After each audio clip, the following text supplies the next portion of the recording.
Welcome students in Khushinder sir classes.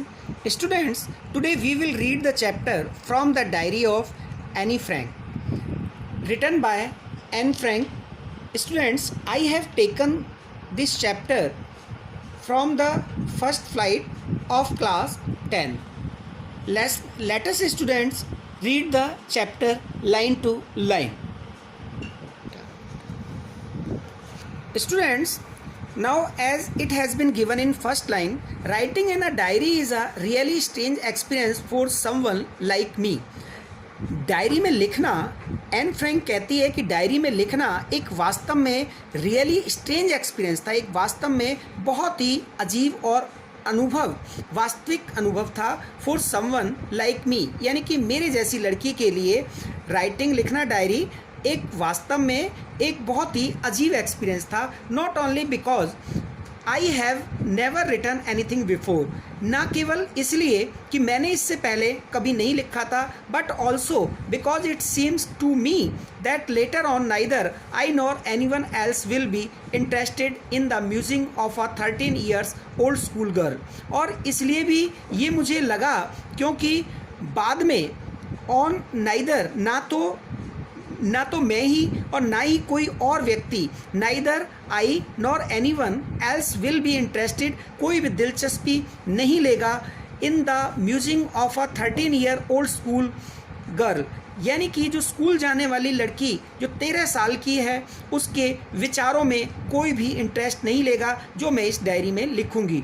O well, ओ बहुत अच्छा, it doesn't matter, लेकिन फिर भी कोई बात नहीं, ये कोई मैटर नहीं करता. आई फील लाइक राइटिंग, मुझे लिखने का शौक है. And I have an even greater need to get all kinds of things off my chest.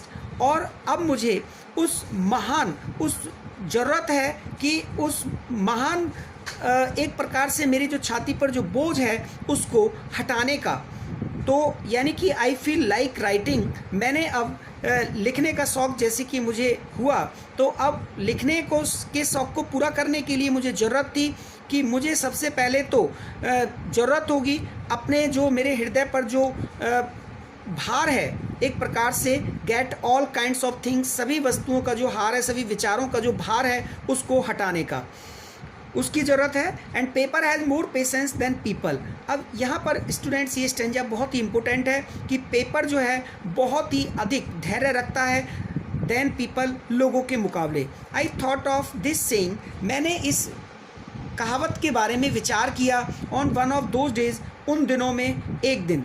And when I was feeling a little depressed, जब मैं बहुत ज़्यादा अपने आप को दुखी महसूस कर रही थी. And was sitting at home, और मैं जब घर पर बैठी हुई थी, with my chin in my hands, जब अपनी थोड़ी को अपने हाथों में रख करके जब मैं बैठी हुई थी. एंड बोर्ड, और मैं बोर हो रही थी, यानी कि परेशान हो रही थी, दुखी हो रही थी. एंड लिस्टलेस, और एक प्रकार से विदाउट एनर्जी या विदाउट इंटरेस्ट के जब मैं थी, नीरस हो रही थी. And wondering whether to stay in or go out, कि और मुझे बड़ा आश्चर्य था कि मैं यहाँ अंदर रहूँ या बाहर चली जाऊँ. आई फाइनली स्टेड, अंत में मैंने ये निश्चय किया कि वेयर आई वाज, जहाँ भी मैं थी मैंने वहीं रहने का निश्चय किया. एंड ब्रूडिंग, और सोचना शुरू कर दिया. Brooding here means student thinking. Yes, हाँ, paper does have more patience. हाँ, पेपर जो है वो ज़्यादा धैर्य रखता है देन पीपल, लोगों के मुकाबले. And since I am not planning to let anyone else read, जैसा कि या क्योंकि मैंने कोई प्लानिंग नहीं की थी कि भाई किसी को इसके बारे में बताने की कि कोई इसे पढ़े. दिस स्टिफ बैग नोट, यानी कि ये जो bag notes and grandly refer to as a diary, और ये स्टिप बैग, और अगर भूल से भी कोई सच्चा मित्र अगर मिल गया तो अलग बात है.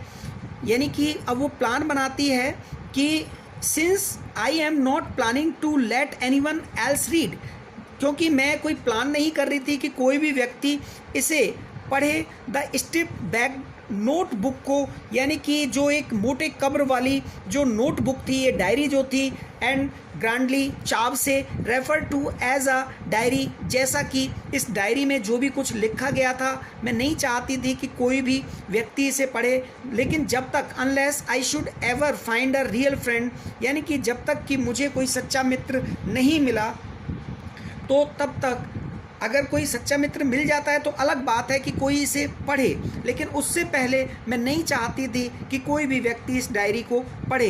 And it probably wouldn't make a bit of difference, लेकिन इससे शायद कोई फ़र्क नहीं पड़ेगा कि कोई मुझे अलग से कोई मेरा सच्चा मित्र मुझे मिले या ना मिले। वो एक अलग बात थी कि बाद में इसको वो कोई मेरा सच्चा मित्र मिल गया तो मैं उससे अपनी उन बातों को, जिन लेखा जोखा को मैं इसके अंदर जो एक सख्त गत्ते वाली या जो कवर वाली जो ये डायरी थी, इसके अंदर जो भी मैंने लिखा, जो भी मेरे मन की बातें थी, जिसको मैं अपने सीक्रेट्स को डिस्क्लोज़ कर सकती थी, तो मैं किसी और को नहीं बता पाती थी। लेकिन अगर कोई सच्चा मित्र मिला तो हो सकता है कि वो इसे पढ़े या मैं उसे बताऊं। It probably won't make a bit of difference, इससे शायद कोई फ़र्क नहीं पड़ेगा।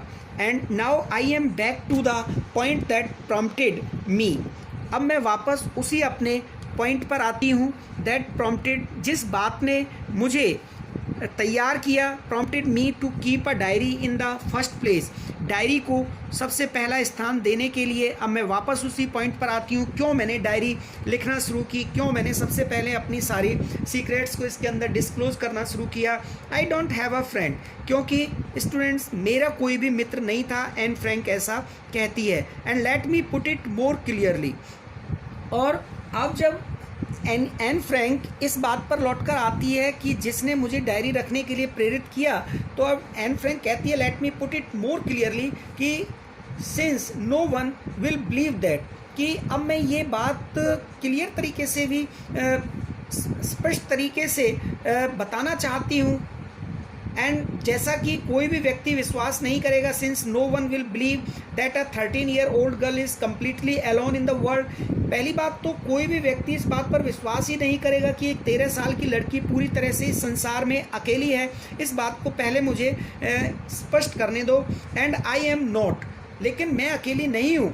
आई हैव, और वास्तव में एन फ्रैंक जो कहती है कि मैं अकेली भी नहीं थी। आई हैव लविंग पेरेंट्स, मेरे प्यारे माता पिता थे। 16-year-old सिस्टर, और मेरी एक 16 वर्ष की एक मेरी बहन थी जिसका नाम मार्गोट था। And there are about 30 people, और यहाँ 30 लोग थे आई कैन कॉल फ्रेंड, जिनको मैं अपना मित्र कह करके पुकार सकती थी। I have a family loving aunts, मेरा एक परिवार था जिसमें प्यारी aunty, and a good home, और एक अच्छा घर भी था। तो स्टूडेंट्स, एन फ्रैंक कैसे अकेली थी, क्यों एलोन थी इस सारे संसार में, उसके बारे में एन फ्रैंक क्लियर करना चाहती है। नो नहीं, ऑन द सरफेस, ऊपरी सतह पर तो आई सीम्स टू हैव एवरीथिंग, कि ऊपर से तो देखने को सब कुछ था, हर चीज़ दिखाई देने में तो हर चीज़ मेरे पास थी, except my one true friend, सिवाय एक मेरे सच्चे मित्र के। यानी कि एन फ्रैंक अब यही कहना चाहती है कि मैं अकेली थी क्योंकि मेरा एक कोई सच्चा मित्र नहीं था जिसको मैं अपने सीक्रेट डिस्क्लोज कर सकूं। बाकी मेरे आंटी, फ्रेंड्स, फैमिली, परिवार सब कुछ था। All I think about when I am with friends is having a good time, यानी कि जो भी मैं सोच सकती थी, ऑल आई थिंक अबाउट, उसके बारे में, when I am with friends, जब मैं मित्रों के साथ हुआ करती थी, जो भी मैं सोचती थी, is having a good time, यानी कि जब मैं अपने मित्रों के साथ होती थी तो वो मेरा एक अच्छा समय होता था। लेकिन जैसा कि मैं सोचती थी, I cannot bring myself to talk, कि मैं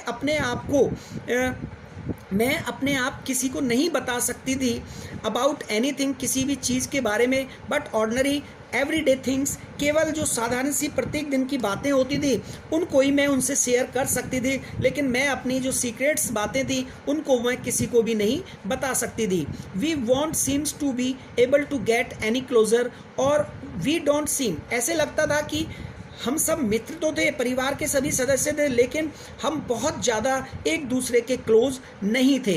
एंड दैट्स द प्रॉब्लम, बस यही एक परेशानी थी। May be it's my fault, और हो सकता है कि यही मेरी भी एक गलती थी कि that we don't confined in each other, कि हम जो है एक दूसरे में आयोजित नहीं थे, या मैं इनमें से किसी को भी अपना सीक्रेट नहीं बता सकती थी। इन एनी केस किसी भी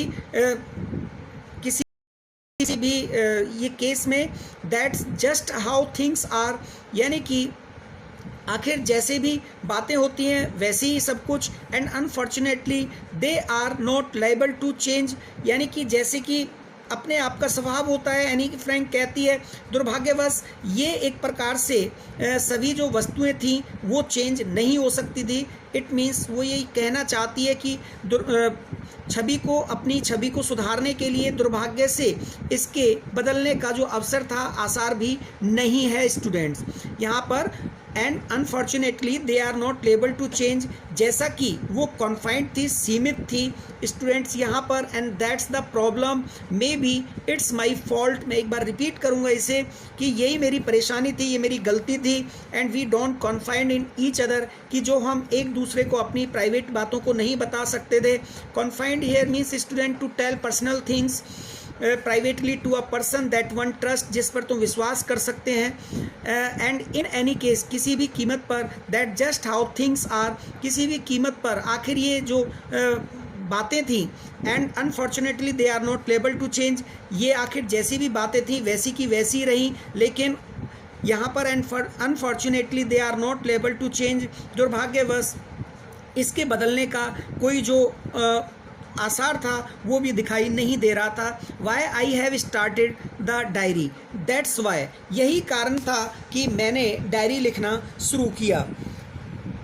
टू एनहांस द इमेज, और अपनी छवि को सुधारने के लिए, of the long awaited friend, यानी कि एक लंबे समय से मैं अपने इस छवि को सुधारने के लिए, जो मेरा एक प्रकार से दुर्भाग्यवश जो मेरा एक प्रकार से आसार बन गया था या छवि बन गई थी, उसको सुधारने के लिए the image of this long awaited friend in my imagination, और जिस एक मित्र के लिए मैं एक लंबे समय से कल्पना कर रही थी, I don't want to jot down, और मैं एक प्रकार से दिखावा करके भी मैं नहीं लिखना चाहती थी उन सभी फैक्ट्स को, यानी कि facts in this diary the way most people would do, यानी कि इस डायरी के अंदर मैं नहीं चाहती थी कि दिखावा करके उन चीज़ों को लिखूं या शो ऑफ करूं, the way most people would do, जैसा कि प्राय लोग किया करते हैं। And to call this, but I want the diary to be my friend, परंतु मैं यहाँ पर चाहती थी एक मेरे मित्र के रूप में डायरी को। And I am going to call this friend Kitty, और यही कारण था कि मैंने इस डायरी को अपनी फ्रेंड किटी का नाम दिया। Since no one, as you know very well student, since no one would understand word of the, since no one would understand a word of my stories.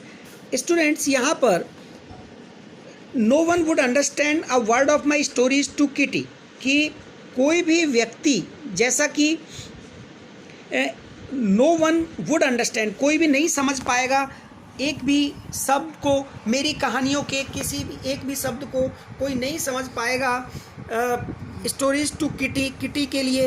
If I were to plunge right in, यदि मैंने एकदम से लिखना शुरू कर दिया। यहाँ पर स्टूडेंट नरेटर ये कहना चाहती है एंड फ्रेंड कि अगर मैंने एक साथ से, if I were to plunge right in का मतलब अगर मैंने एक साथ से लिखना शुरू कर दिया, तो since no one would understand a word of my stories to Kitty, जो मैंने किटी के लिए अपनी कहानियों के जो शब्द लिखे हैं उनको कोई भी नहीं समझ पाएगा। And I would better provide a brief sketch of my life, जैसा कि मैं ये चाहती थी कि मैं एक संक्षिप्त वृत्तांत अपने जीवन का लिखूं, इसके अंदर as much as I dislike doing so, और जैसा कि ऐसा ज़्यादा करना मुझे अच्छा नहीं लगता था। As much I dislike doing so, ऐसा जैसा कि ज़्यादा करना यानी कि शो ऑफ करना मुझे ज़्यादा अच्छा नहीं लगता था। My father the most adorable father, मेरे पिता जो थे यानी कि ऑटो फ्रैंक, वो एक बहुत लविंग फादर थे। एडोरेबल का मतलब लविंग, बहुत लविंग फादर थे जिनसे मैं बहुत प्यार करती थी। आई हैव एवर सीन, इससे पहले मैंने कभी उन जैसे कि पिता को कभी देखा ना हो, या इनसे ज़्यादा अच्छे प्यारे पिता को मैंने पहले कभी देखा नहीं था। इतने सुंदर मुझे अपने पिता लगते थे, यानी कि इतने प्यारे लगते थे। And didn't marry my mother, और उन्होंने भी तब तक शादी नहीं की मेरी माँ से, अनटिल जब तक ही वाज 36, जब तक वो 36 साल की नहीं हो गई, एंड सी वाज 25, जब तक वो 36 साल के नहीं हो गए, यानी कि फादर की उम्र जब तक 36 साल की नहीं हो गई तब तक उन्होंने मदर से, यानी कि एनी फ्रैंक की जो मदर थी एडिथ फ्रैंक, उससे शादी नहीं की। और जब उसकी मदर की जो एज थी सी वाज 25, उसकी उम्र 25 साल की थी और उसके पिता की उम्र 36 ईयर की थी, तो उन दोनों की शादी हुई। My sister Margot was born in Frankfurt in Germany in 1926। मेरी जो सिस्टर मार्गोट थी उसका जन्म जो है फ्रैंकफर्ट में हुआ, जर्मनी के अंदर 1926 में। I was born on 12 June 1929। तो मेरा जो जन्म हुआ था, जैसे as I have mentioned before, जैसा कि मैंने पहले मेंशन किया कि मेरा जो जन्म हुआ था 12 जून 1929 को हुआ था। आई लिव्ड इन फ्रैंकफर्ट, और मैं फ्रैंकफर्ट में रहती थी अंटिल आई वाज 4, जब तक मैं 4 साल की नहीं हो गई। And my father immigrated to Holland in 1933, और इसके बाद मेरे जो पिता थे, इमिग्रेटेड का मतलब है वहाँ से छोड़ कर के चले गए हॉलैंड के लिए इन 1933, 1933 में। इसके बाद मेरे फादर फ्रैंकफर्ट को छोड़ करके हॉलैंड में रहने के लिए चले गए। माई मदर हॉलैंडर फ्रैंक, मेरी जो माँ थी Edith Hollander Frank, went with him to Holland in सितंबर, वो भी उनके साथ हॉलैंड में रहने के लिए चली गई सितंबर के महीने में। वाइल जबकि Margot and I were sent to Aachen, जबकि मुझे और मेरी बहन मार्गोट को दोनों को ही आचेन भेज दिया गया to stay with our grandmother, हमारी दादी माँ के साथ रहने के लिए।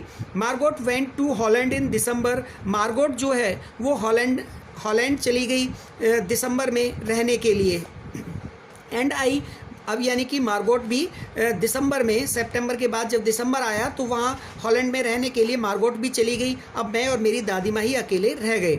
एंड आई फॉलोड इन फरवरी, और उसके बाद मैं भी दिसंबर के बाद जैसे ही फरवरी आई तो मैं भी उनके पीछे पीछे उनसे मिलने चली गई। When I was plunked down on the table as a birthday present for Margot, और जब यानी कि मार्गोट का जो बर्थडे प्रेजेंट था तो मुझे मार्गोट के जन्मदिन पर मेज़ पर रख दिया गया एक उपहार के रूप में। प्लंक डाउन मीन्स रख देना, ऑन द टेबल मेज पर, as a birthday present for Margot, Margot के लिए जैसे किसी बच्चे को गिफ्ट देते हैं, तो एन फ्रैंक को मार्गोट के बर्थडे पर उसको बर्थडे गिफ्ट के रूप में इसे दे दिया गया। आई स्टार्टेड राइट अवे, और at the Montessori nursery school, मैंने अपनी जो पढ़ाई शुरू की वो मॉन्टेसरी नर्सरी स्कूल में मैंने भी अपना पढ़ना शुरू कर दिया। आई स्टेड देयर, मैं वहाँ रही अंटिल जब तक आई वाज 6, मैं जब तक 6 साल की नहीं हो गई।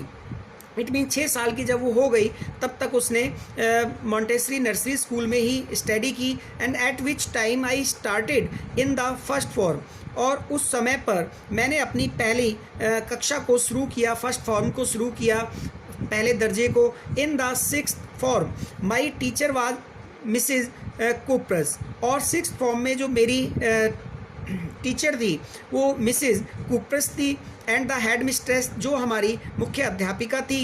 Eight the end of the year, और साल के अंत के दौरान, we were both in tears, और जब एन फ्रैंक वहाँ से विदाई लेने लगी, उस स्कूल को छोड़ने लगी, तो we were both in tears, यानी कि मिसेस कुप्रस जो हेड मिस्ट्रेस थी और एन फ्रैंक दोनों ही आंसुओं से रोने लगे, both in tears as we said a heart breaking farewell. और अब हम दोनों ने ही एक हार्ट ब्रेकिंग, हृदय टूटने वाली, यानी कि साल समाप्त होने पर हमने हार्ट ब्रेकिंग फेयरवेल ली, यानी कि दिल टूटने वाली फेयरवेल ली एक दूसरे से जब हम बिछड़े।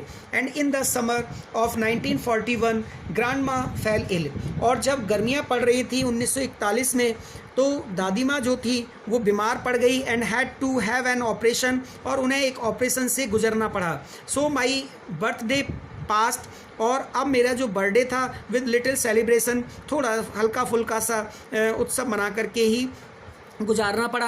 ग्रैंड माँ डाइड इन जनवरी 1942, अब जो दादी माँ थी वो मरी 1942 में जनवरी में। एंड नो वन नोज, कोई नहीं जानता था, how often I think of her, कि मैं कितना अधिक उनके बारे में सोचती रहती थी, एंड स्टिल लव हर, और कितना मैं अभी भी उन्हें प्यार करती थी। दिस बर्थडे सेलिब्रेशन इन 1942, ये जो बर्थडे का जो उत्सव था 1942 में, was indeed to make up for the other, वो एक प्रकार से दूसरों के लिए उस कमी को पूरा करने के लिए था। Was intended to make up for other, दूसरों के लिए उस कमी को पूरा करने के लिए था। And grandma's candle was lit along with the rest, और अन्य मोमबत्तियों के साथ साथ बर्थडे की जो मोमबत्तियां वहाँ पर जलाई गई, उनमें एक मोमबत्ती दादी माँ के लिए भी जलाई गई। एंड यानी कि उनको ट्रिब्यूट देने के लिए, श्रद्धांजलि देने के लिए। The four of us are still doing well, अब यहाँ पर हम चारों अभी भी ठीक ठाक वक्त गुजार रहे थे। And that brings me to the present date of 20 June 1942, और अब हम वर्तमान की तारीख तक यानी कि 20 जून 1942 तक प्रेजेंट में सब ठीक ठाक थे। And the solemn dedication of my diary, और एक प्रकार से गंभीर समर्पण की ओर ले जाती है ये जो मेरी डायरी थी, डियर किटी। अब यहाँ पर उस डायरी में जो लिखा, डियरेस्ट किटी, यानी कि मेरी प्रिय किटी या मित्र, our entire class is quaking in its boots. Students, यहाँ पर जैसा कि हमने ये लिया है उस डायरी में से, तो यहाँ पर जो एनी ने डायरी अपनी लिखी थी तो उसको अब हम पढ़ रहे हैं, जो उसकी डायरी से एक रिकॉर्ड हमें मिला है। तो डियरेस्ट किटी यानी कि प्रिय Kitty, our entire class is quaking in its boots, हमारी पूरी क्लास, उसने अपनी डायरी में एक बार का इंसिडेंट लिखा, घटना लिखी कि हमारी पूरी क्लास जो है काँप रही थी अपने जूतों में, यानी कि शूज़ में काँप रही थी। एंड द रीज़न, कारण ये था ऑफ कोर्स वास्तव में, is the forthcoming meeting in which the teacher decide, क्योंकि आगे आने वाली मीटिंग थी जिसमें टीचर डिसाइड करेंगे। रीज़न ये था कि एक मीटिंग होने वाली थी जिसमें टीचर डिसाइड करेंगे who will move up to the next form, कि कौन अगली क्लास में पदोन्नति होगा या अगली क्लास में कौन चढ़ा दिया जाएगा या एक प्रकार से प्रमोट किया जाएगा। And who will be kept back, और किसको वापस पिछली कक्षा में ही रखा जाएगा। Half the class is making bets, आधी जो क्लास थी लगभग वो शर्त लगा रही थी। GN and I laugh our self silly at the two boys behind us, यानी कि जीएन और मैं, हम अपने आप पर हंस रहे थे। लाफ आर सेल्फ, हम खुद ही खुद हंसते रहे थे। Eight the two boys behind अस, जो हमारे पीछे दो लड़के बैठे हुए थे, जी हम दोनों ही उन दोनों लड़कों पर हंस रहे थे। सीएन एंड जैक्वस, जिनके नाम थे, यानी कि यहाँ पर दो लड़कियाँ हो गई, एक तो जीएन हो गई और एक एन फ्रैंक हो गई। तो ये दोनों हंस रहे थे किस किस पर, सीएन एंड जैक्स पर, दोनों जो उसके पीछे बैठे हुए थे। Who have staked their entire holiday saving on their bet, जिन्होंने अपनी छुट्टियों तक की गई सारी बचत को दांव पर लगा दिया था, यानी कि एक प्रकार से जितना भी पैसा उन्होंने छुट्टियों में सेविंग की, जमा की, उस पैसे को पूरे को शर्त लगा दी। And from morning to night, सुबह से लेकर के रात तक, इट्स यह है, you are going to pass, now I am not, बस यही चलता रहा कि तुम पास होने वाले हो, और नहीं मैं नहीं पास होने वाले। येस हाँ, यू आर, तुम पास होने वाले हो। नो आई एम नॉट, नहीं मैं नहीं पास होने वाली। इवन यहाँ तक जीज प्लीडिंग ग्लांसेस, अब यहाँ पर जी जो है वो एक प्रकार से दलील वाली दृष्टि से, एंड माई एंगर, और मेरा गुस्सा आउट ब्रस्ट तब फूट पड़ा, can not calm them down, यानी कि जी का जो यहाँ पर अभी दो लड़कियाँ थी, एक तो जो स्टूडेंट थी जीएन और दूसरी एन फ्रैंक थी, दोनों ही अपने पीछे वाले दोनों लड़कों पर, सीएन जैक्स पर, दोनों पर हंस रहे थे।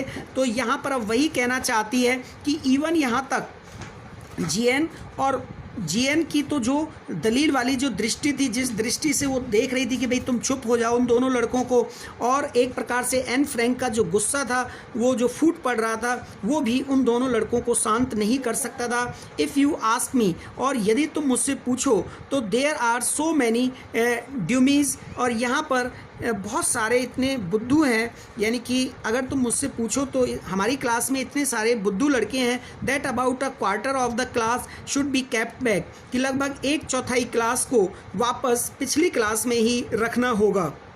या पिछली क्लास से अगली क्लास में प्रमोट नहीं होगी। But teachers are the most unpredictable creature on the earth. परंतु यहाँ पर टीचर्स जो हैं उनके बारे में अनुमान नहीं लगाया जा सकता। वो एक ऐसे जीव है इस पृथ्वी पर कि पता नहीं क्या कर दे। I am not so worried. मैं इतनी ज़्यादा नहीं थी अबाउट माई गर्ल फ्रेंड्स, अपनी जो मेरी सहेलियाँ थीं या गर्ल फ्रेंड्स थीं, एंड माई सेल्फ, और यहाँ तक कि मैं भी, एन फ्रैंक कहती है, मैं अपने बारे में और अपनी गर्ल फ्रेंड्स के बारे में ज़रा भी चिंता नहीं कर रही थी। वी विल मेक इट, हम कैसे भी करके पास हो जाएंगे। The only subject I am not sure about is the math. बस एक केवल जिस विषय के बारे में मैं श्योर नहीं थी कि इसमें पास होंगी या फेल होंगी, वो केवल था मैथमेटिक्स, यानी कि मैथ्स के बारे में। तो एनीवे, चलो जो भी हो, all we can do is wait. हम जो भी हो सकता है वो केवल इंतज़ार कर सकते थे अब, अनटिल देन, और तब तक we keep telling each other not to lose heart. अब हम एक दूसरे को बताते रहे और हमने अपना हृदय जो है लूज़ नहीं किया, यानी कि एक दूसरे से बातें करते रहे, बताते रहे, लेकिन हमने अपना जो हृदय था वो लूज़ नहीं किया कि हम फेल हो जाएंगे। I get along pretty well, और मेरी जो है अच्छी बनती थी विद माई ऑल टीचर्स, यानी कि मेरे सभी टीचर्स से मैं बहुत अच्छी तरह बना के रखती थी। एंड फ्रैंक कहती है देर आर 9 ऑफ देम, यहाँ पर उनमें से 9 ऐसे टीचर्स हैं, एंड 7 मैन, 7 आदमी, एंड 2 वुमेन, और 2 औरतें हैं। यानी कि जो हमारी टीचर्स हैं वो टोटल 9 हैं, जिसमें से 7 मैन हैं और 2 वुमेन हैं। And Mr kissing the old foggy, एक जो मेरे मैथ्स के टीचर हैं जो मिस्टर किसिंग हैं, जो कि बहुत ज़्यादा ओल्ड फॉगी हैं। फॉगी का मतलब है ओल्ड पर्सन है, बूढ़े व्यक्ति है। एंड हु टीच मैथ, जो हमें मैथ्स पढ़ाते हैं। And was annoyed with me for ages, जो ऐसे लग रहा है कि मुझे काफ़ी समय से मुझसे नाराज़ चलते आ रहे हैं। बिकॉज, क्योंकि आई टॉक्ड सो मच, क्योंकि मैं बहुत अधिक बातूनी थी या बहुत अधिक बात करती थी क्लास में। एन फ्रैंक कहती है आफ्टर सेवरल वार्निंग, यानी कि कई बार चेतावनी देने के बाद भी ही असाइंड मी एक्स्ट्रा होमवर्क। अब कई बार चेतावनी देने के बाद जो मिस्टर किसिंग थे, यानी कि जो मैथ्स के जो टीचर थे एन फ्रैंक के, उन्होंने एन फ्रैंक को ज़्यादा अधिक अतिरिक्त कार्य दे दिया, एक्स्ट्रा वर्क असाइन कर दिया, दे दिया। An essay on the subject, और उसे लिखने के लिए दिया, एक प्रस्ताव लिखने के लिए दिया, एक ऐसे लिखने के लिए दिया जिसका विषय था अ चैटर बॉक्स, यानी कि चैटर बॉक्स होता है यानी कि बातूनी। A chatterbox, what can you write about that, तुम क्या लिख सकती हो इसके बारे में। I would worry about that letter, अब मैं इसके बारे में चिंता बाद में करूंगी। आई डिसाइडेड, मैंने ऐसा निश्चय किया। आई जॉटेड डाउन, जॉट डाउन का मतलब मैंने इसे नोट कर लिया। The title in my notebook, अपनी नोटबुक में इस टाइटल यानी कि चैटर बॉक्स को नोट कर लिया। And tugged it in my bag, और इसे मैंने अपने बैग में डाल लिया या अटका दिया। And tried to keep quiet, और मैंने अब कोशिश की कि मैं चुप रहूँगी। दैट इवनिंग, उस शाम, after I had finished the rest of my homework, अपना पूरा कार्य समाप्त करने के बाद, the note about the essay caught my eyes, जो मैंने नोट लगा रखा था यानी कि टग्ड कर लिया था, इस बैग के अंदर जो डाला हुआ नोट था यानी कि जिस पर एक लिखा हुआ था चैटर बॉक्स टाइटल, अब वो मेरी दृष्टि में आया, यानी कि वो मुझे दिखाई पड़ा। The note about the essay caught my eyes and I began thinking, और अब मैंने सोचना शुरू कर दिया अबाउट द सब्जेक्ट, और जब मैंने शुरू किया उस while chewing the tip of my fountain pen, जब मैं अपने फाउंटेन पेन का जो ऊपरी जो हिस्सा होता है, ऊपरी भाग होता है, जब उसको मैं चबा रही थी दांतों से। कुछ स्टूडेंट्स की आदत होती है कि वो कुछ ना कुछ चबाते रहते हैं और लिखते रहते हैं, जैसे पेंसिल को चबा जाएंगे ऊपर से। That is bad habit students, you must not do it. Anyone could ramble on and leave big space between the word. Anyone इधर उधर की बात कर सकते हैं। Anyone could ramble on and leave big spaces between the word, और छोड़ सकते हैं उन शब्दों के बीच में कुछ स्थान। But the trick was to come up, परंतु बात ये थी with the convincing argument to prove the necessity of thinking, परंतु अब यहाँ पर मुझे एक ट्रिक याद आई कि असली बात ये थी कि बात करने की आवश्यकता को सिद्ध करने के लिए विश्वासपूर्ण तर्क देना है। स्टूडेंट ध्यान से सुनेंगे आप इस बात को।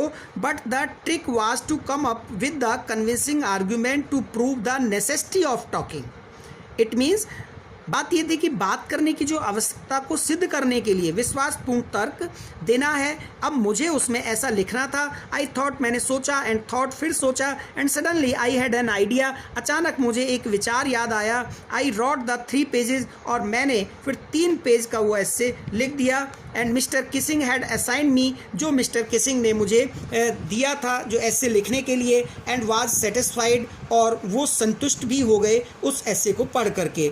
आई आर्ग्यूड दैट, मैंने बहुत बहसबाज की, तर्क वितर्क किया, that talking is a student trait, कि जो बातें करना है वो स्टूडेंट का एक गुण होता है, and that I would do my best to keep it under control, और जितना मुझसे हो सकेगा मैं इसे पूरी कोशिश करूँगी, यानी कि अपने आप को बोलने से रोकने की काफ़ी कोशिश करूँगी जितना ज़्यादा से ज़्यादा मुझसे हो सकता है। परंतु but that I would never be able to cure myself of the habit, परंतु मैं अपने आप को उस गुण से सुधारने में कुछ नहीं कर सकती। स्टूडेंट यहाँ ध्यान से सुनेंगे, I would never be able, लेकिन मैं कभी भी इस योग्य नहीं हो पाऊंगी to cure myself of the habit, की मैं अपनी इस आदत को सुधार लूँ। Since my mother talked as much as, जैसे कि मेरी माँ बहुत अधिक बात किया करती थी, as I did if not more, यानी कि अब and that's there is not much you can do about inherited traits. अब स्टूडेंट पहले इस लास्ट लाइन को समझिए, तब आपको पहली लाइन क्लियर होगी। That there is not much you can do about inherited traits का मतलब है यदि आप विरासत में मिले हुए इस गुण के बारे में कुछ ज़्यादा नहीं कह सकते, तो यानी कि मैं अपने आप को कभी भी नहीं सुधार पाऊंगी, यानी कि अपने आप को नहीं सुधार पाऊंगी। बात करने की जो मेरी हैबिट है मैं उसको नहीं सुधार पाऊंगी, क्योंकि जैसा कि ये जो बातें करने का जो गुण है वो मुझे मेरी माँ से विरासत में मिला है, यानी कि मेरी माँ जो है वो बहुत अधिक बातूनी थी, यही कारण है कि उसकी हैबिट जो है मेरे अंदर आ गई। And that's there is not much you can do about inherited traits, और यदि आप विरासत में मिले हुए इस गुण के बारे में कुछ ज़्यादा भी चाहें तो भी आप नहीं कर सकते। And Mr Keesing had a good laugh at my argument, mister Keesing जो है मेरे इस तर्क वितर्क पर बहुत अधिक हंसे, एक अच्छी हंसी के साथ वो हंसने लगे। But when I proceed to talk, परंतु अब जब मैं बोलने लगी, to talk my way through the next lesson, जब मुझे दूसरा पार्ट पढ़ाया जा रहा था तो उस समय के दौरान भी मैं बोल पड़ी, यानी कि जब मैं बोलना मैंने शुरू कर दिया तो ही असाइंड मी अ सेकेंड एसे, तो मिस्टर किसिंग ने मुझे एक दूसरा एसे लिखने के लिए दे दिया। And this time it was suppose to be an incorrigible chatterbox, और ये इस बार ये माना गया कि एक ठीक ठाक न होने वाली लड़की, यानी कि इन कॉरिजिबल जो कभी ठीक नहीं हो सकती, जो कभी सुधर नहीं सकती, चैटर बॉक्स जो बातूनी लड़की है, तो ये मान करके उन्होंने मुझे एक और ऐसे लिखने के लिए दे दिया। आई हैंडेड इट इन, और मैंने ये भी लिखना शुरू कर दिया। And Mr Keesing had nothing to complain about for 2 whole lessons, और अब इसके बाद मिस्टर किसिंग ने हमें 2 चैप्टर कंप्लीट किए, पढ़ाए। तब तक मिस्टर किसिंग ने कोई शिकायत नहीं की मेरे बोलने की, यानी कि उसके बाद 2 चैप्टर तक उन्होंने कंप्लीट कर लिए और मैं बोलती भी रही, तो लेकिन मुझे उन्होंने जो है कोई भी शिकायत नहीं की। हाउएवर, किंतु ड्यूरिंग द 3rd लेसन, लेकिन जब तीसरा पार्ट शुरू हुआ 3rd चैप्टर पर, and he would finally had enough, यानी कि उसने जो है धैर्य खो दिया, यानी कि मिस्टर किसिंग ने अपना धैर्य खो दिया, उन पर बर्दाश्त नहीं हुआ। Enough however, during the 3rd lesson, he would finally had enough Anne Frank as punishment for talking in class, और अब एन फ्रैंक को जो है उन्होंने डांटा, फटकारा, पनिशमेंट दी बात करने के लिए। उसने फिर दोबारा से एक और एस्से लिखने के लिए दे दिया। स्टूडेंट तीसरा एस्से है ये हमारा, राइट एन एस्से एंटाइटल्ड, उसने कहा कि तुम्हें लिख के लाना है तीसरा एस्से जिसका शीर्षक है क्वैक क्वैक क्वैक सैड, यानी कि मिस बातूनी ने कहा क्वैक क्वैक क्वैक, ये तुम्हारा जो है टाइटल है और इस पर अब तुम्हें लिख के लाना है, ये तुम्हारी पनिशमेंट है क्योंकि तुम बातें करती हो क्लास में। द क्लास रॉयड, अब सारी क्लास ज़ोर ज़ोर से हंसी। I had to laugh too, और मुझे भी हंसना था। दो यद्यपि I would nearly adjusted my incongruity on the topic of chatterbox. यद्यपि I had to laugh too, मैं भी हंसना चाहती थी, लेकिन दो यद्यपि आई वुड नियरली एग्जॉस्टेड, मैं लगभग थक चुकी थी या एक प्रकार से ऊब चुकी थी। माई इनकॉन्ग्रेटी, इनजेन्युइनिटी इट मीन्स ओरिजिनली, और इन्वेंटिवनेस, और यानी कि जो मेरे अंदर से शब्द जो उपज होते थे उन सब से मैं थकने का मतलब यहाँ पर मेरे जो शब्द हैं जिनको मैं कल्पना कर सकती थी उस टॉपिक के बारे में, on the topic of chatter boxes, तो वो सब समाप्त हो चुके थे, यानी कि मेरे शब्द समाप्त हो चुके थे।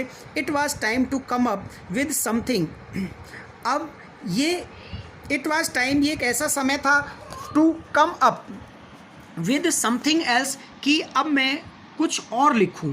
अब ये ऐसा समय था कि अब मैं कुछ और लिखूं।